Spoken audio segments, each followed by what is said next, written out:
ladies and gentlemen, and welcome back to my channel for another Hot Toys Secret Base figure preview video. Now before we begin, I do have to say a massive thank you as always to Ryan Kirkwood for going out in person and snapping these gorgeous high-res pics.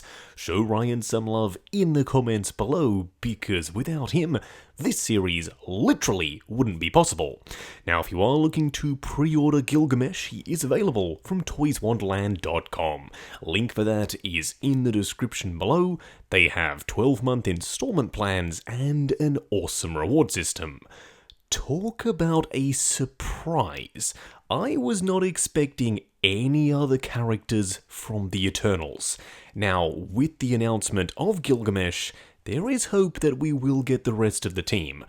I am just hoping, though, that they don't take as long as they have between the announcement of Thena and Gilgamesh with the rest of the team.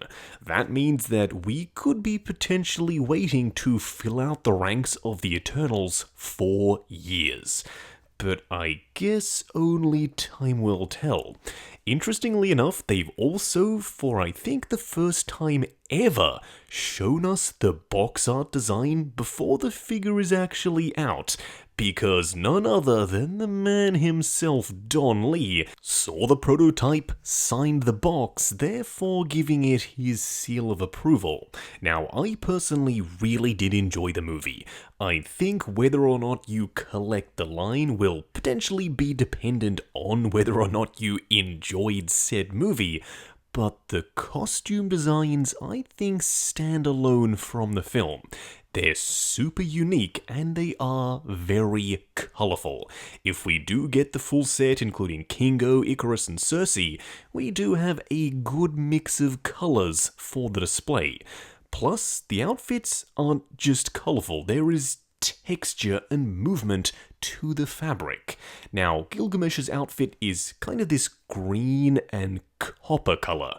I really like it. You can see that it's not just a flat green. There is texture here, there's speckling, there's pitting. There is more to it than just the base colour. There are also washes down in the crevices. Now, I wouldn't be surprised if they are using an all-new body for Gilgamesh.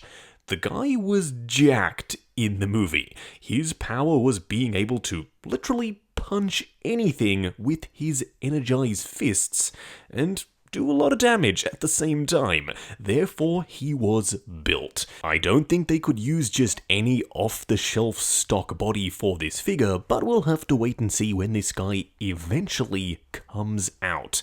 As I said earlier though, I am hoping that they don't take too terribly long announcing the rest of the team. I mean, we still don't even have the announcement yet of Kate Bishop and Hawkeye. Fingers crossed, and I know I've already said that a couple of times, my fingers will be permanently crossed it seems, that we do end up getting all of the characters that we've been waiting for. Now, speaking of his energy-wrapped fists, as you can see, he does have these translucent attachments that go over his forearms, and replacement fists with the energy effect over the top. It's a very simple but very effective effect. You'll see it a lot closer in just a second. The material sections of his outfit do look to be a printed synthetic material. Not quite pleather, because they do have a lot of printer detail on the surface. It's more along the lines of the material that we've seen potentially from Spider-Man or Captain America, that rubberized but very smooth fabric. It works really nicely for Gilgamesh here, and I wouldn't be surprised if the rest of the cast of characters in the line also use a very similar style of material. It's quite versatile, it allows for a lot of detail to be printed on it, and it looks pretty darn accurate to the movie. I also like that the sash section comes all the way up to kind of the midway point on his right side for the armor plating. I think this will be a rubbery overlay, so we could potentially get some movement here, but it does look to be one massive piece. So we could also potentially not get any movement at all. That's one of the things that we will have to wait and see about when this guy does drop.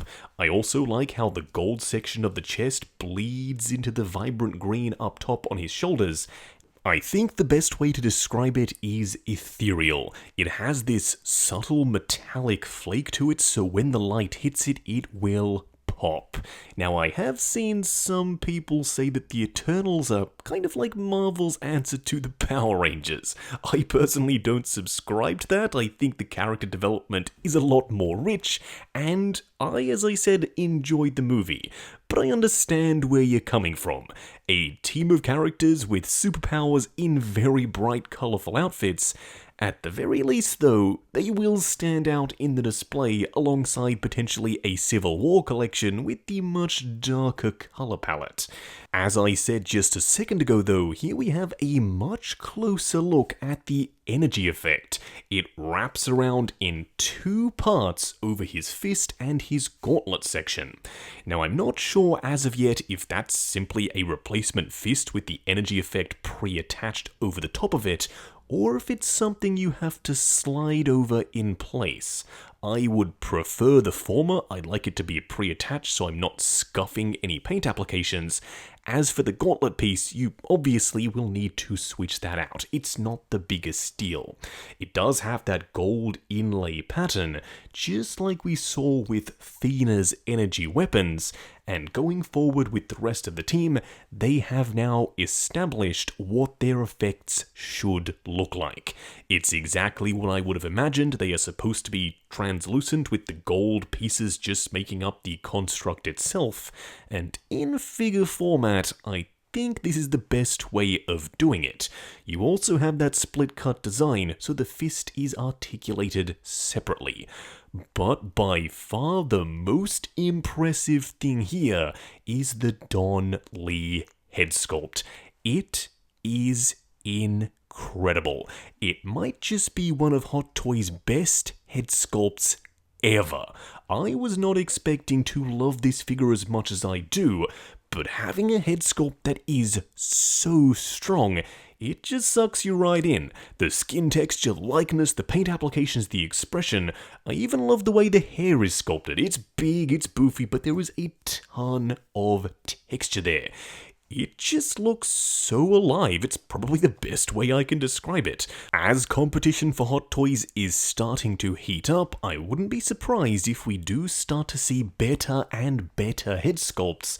This one, as I said, might just be one of the most impressive sculpts I have ever seen by any company. It's also a fully seamless neck. That means the articulation is at the base of the neck rather than the head sculpt, so it's just that little bit more realistic. I don't think I've ever asked this question, but what do you prefer? Do you like the neck to be a separate piece that's articulated around the jawline, or do you like it to be one fixed piece, so it looks seamless but you get slightly less range of motion? Weigh in down in the comments below. At the end of the day though, this is another Eternals character, and the movie didn't do all that well with both audiences and critics. Will they go in deep with the line? I hope they do, but only time will tell. As I said in the intro, if you are looking to pre-order Gilgamesh, he is available from toyswonderland.com. Link for that is of course in the description below. They have 12-month installment plans and an awesome reward system. While you're down there, check out the link to 6 Scale Network, the Facebook group. Come along, chat figures, share photos of your collection, and of course, see what's coming up next on the channel. Like, comment, and subscribe, and we'll catch you in the next video.